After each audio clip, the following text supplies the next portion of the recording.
Hello everyone and welcome to the weird, scary and horrible parts of humanity. Firstly, thank you all for your messages and comments, as it's been a fair while since I've posted a video. I've actually been travelling back home in Australia for the last month. Secondly, of course, a huge thank you to every single one of you who is subscribed to this channel, in helping this channel make it past 2,000 subscribers. You have no idea how much that means to me as a lone wolf who started this as a hobby during lockdown with a microphone and a computer, and couldn't have imagined making it to that number of subscribers, and combined across all videos nearly 339,000 views. I am truly grateful to every single one of you. Today we are looking at the 2022 Izhevsk School Shooting, which took place at secondary school number 88 on the 26th of September 2022 in Izhevsk Udmurtia in Russia, with the shooting leaving 17 dead and 24 wounded. It is worth noting that due to the invasion of Ukraine by Russia, numerous foreign journalists have either been banned from Russia, or foreign news outlets, including the BBC and CNN, have closed their Russian bureaus and suspended reporting, taking their reporters out of the country. This meant that many foreign news outlets reported on the Izhevsk School Shooting from neighbouring Latvia or Lithuania, or utilised the skeleton crew of producers who remain in Mother Russia, or were reliant on footage from Russian TV channels. Equally, as I am based in the UK, some Russian websites are blocked due to the Russian invasion of Ukraine. Hence, information on the shooting is very sketchy despite the recentness of the shooting, and we may never know from a Western perspective the whole and true story. 34-year-old Artem Kazanstev was born in 1988 in Izhevsk in Udmurtia, in what was then the Soviet Union.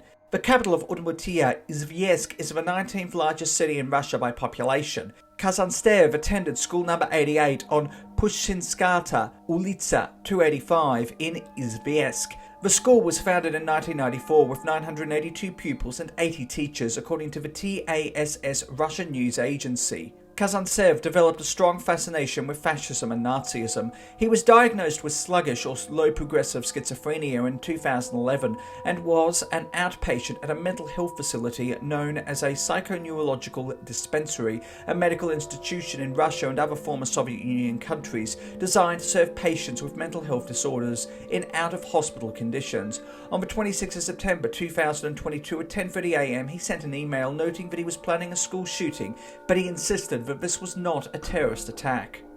At 10:52 AM, Kazantsev entered the school carrying two Makarov pistols, a Soviet semi-automatic pistol which remains in production by Kalashnikov concerned to this day, with around 5 million Makarov pistols having been produced. The weapons have been used by law enforcement in Russia and were obtained illegally by Kazantsev. Kazantsev also had a large supply of ammunition. He was wearing all black with a red swastika in a circle drawn on his t-shirt, black pants, a black jacket, as well as a black balaclava, shooting 73-year-old Nikolai Kiselev, a security guard at the school who tried to stop Kazantsev from entering. He indiscriminately killed 11 students aged between 7 and 15, 2 teachers, an additional security guard and 2 other adults, wounding 22 children and 2 adults. This included a 7-year-old boy who jumped from a 3rd-floor window to escape and broke his leg, as well as a 7-year-old girl who was wounded in the abdomen, as well as a 7- and 16-year-old boy who both suffered chest wounds.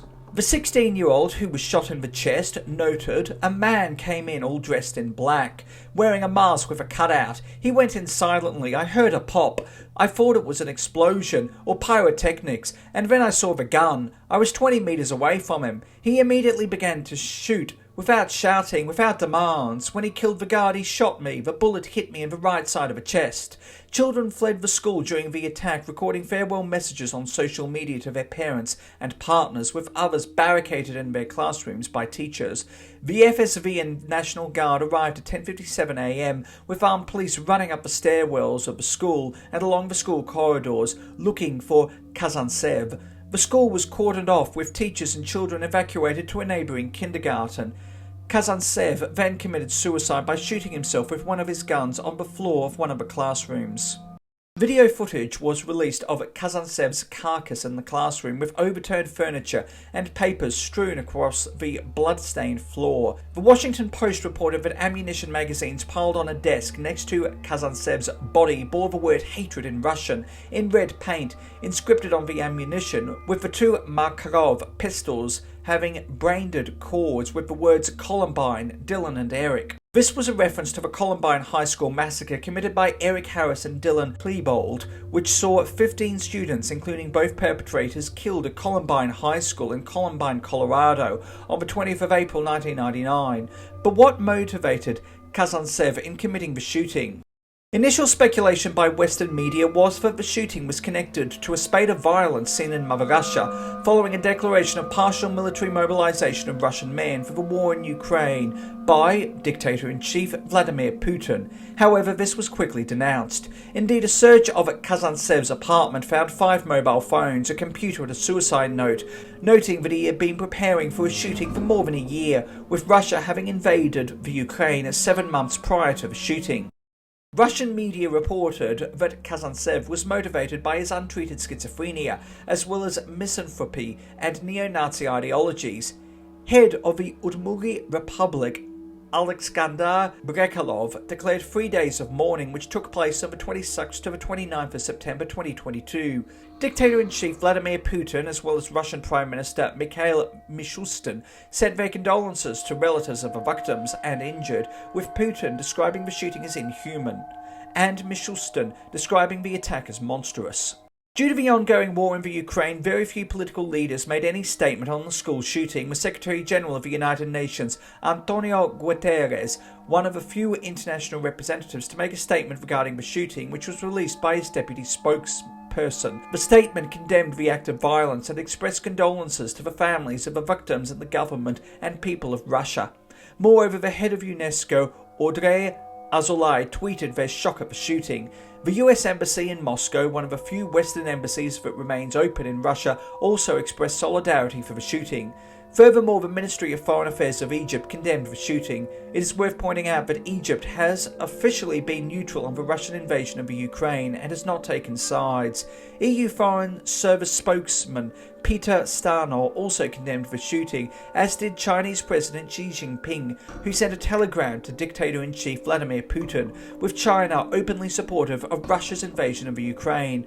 Memorials took place throughout Russia, with flowers and toys left outside the permanent representation of the head of Udmurtia in Moscow as a memorial to those killed in the shooting.